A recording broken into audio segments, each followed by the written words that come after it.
ویلیام شکسپیر د تاریخ په آینه کې ویلیام شکسپیر په ادبي نړۍ کې یو ډېر لوی نوم دی.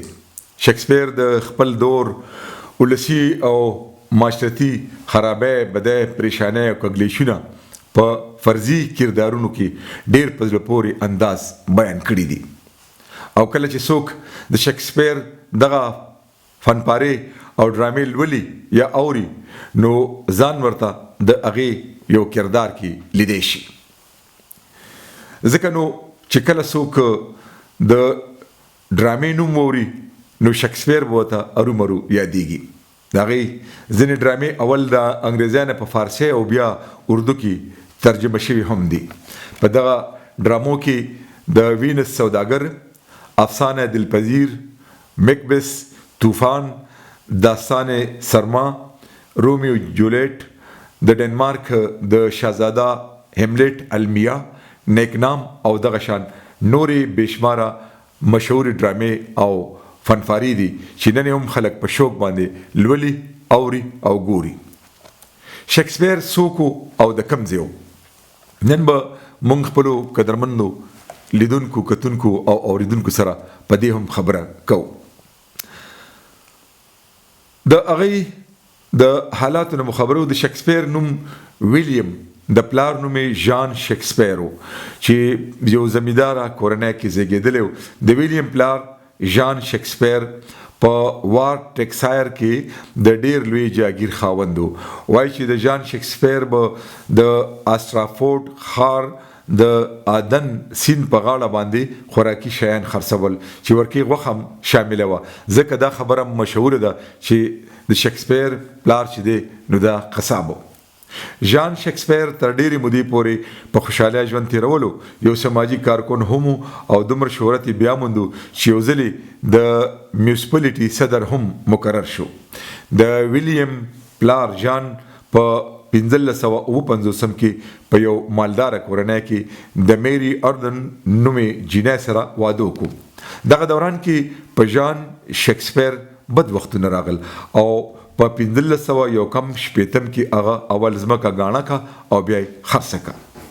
د ویلیام پلار ژان چې کله د غریبۍ په دلدل کې بوخ شو نو ویلیام د پلار دغه غربت دور په ماشومتوب کې ولیدو. ویلیام لومړی تعلیم په لاتیني ژبه کې هم د آسټرافورډ په یو سکول کې ترلاسه کو. ولې د 14 کالو په عمر کې د مجبورۍ نه سبق پرېښودو او د تنګدستۍ په وخت کې د پلار ملاتړ جوړ شو. ویلیام چې زلمی شو نو په شاتري نومې علاقه کې د یو جاګیردار لور آنا هاتاوی سره واده وکړو.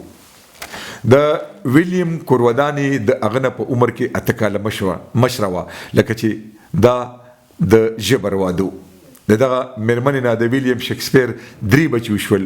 یوه لور سوسنا او 2 زامن هامند او جودیت. ویلیام شکسپیر د مجبورۍ نه خپل ابوي وطن پرېښودو او لندن ته لاړ. سمودای په تریټیکل کمپنو کې کار وکړو. دغه کمپنۍ چې د لویو خلکو وي چې یو ورکې لارډ چیمبرلین نومې یو سړی هم چې هغه په ویلیام شکسپیر باندې ډېر زیات مهربانه و.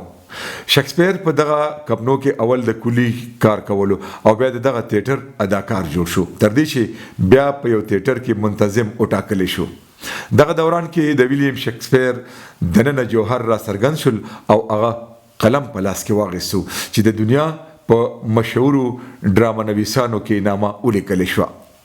په کال 1592 کې به ډرامې هم لیکلي او سره به په تیاتر کې اداکاری هم کوله.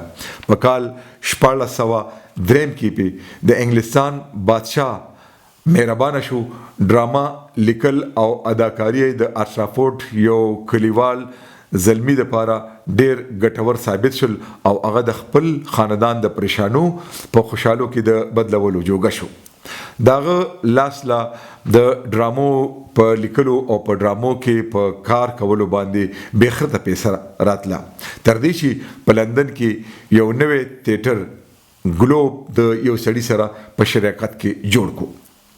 په 1590 کې په خپل ابایي وطن آسټرافورډ کې یو کور واغستو او دغه شان د ډیر مال جاګیر یو واري بیا خاون شو. بل پلو د هغه د قلم قند او شیرینو او پزله پورې تحریرونو هغه د لندن کور په کور ډیر شهرت بیا موندو. په کال 1596 کې د اغزوی هامنت وفات شو چې دغه غم په ویلیام شکسپیر ډیر بد اثرات وغورځول. بهرحال تر کال 1611 پورې د ویلیام شکسپیر ډرامې چاپ کېدې هم او سره په تیاترو کې کېدې هم.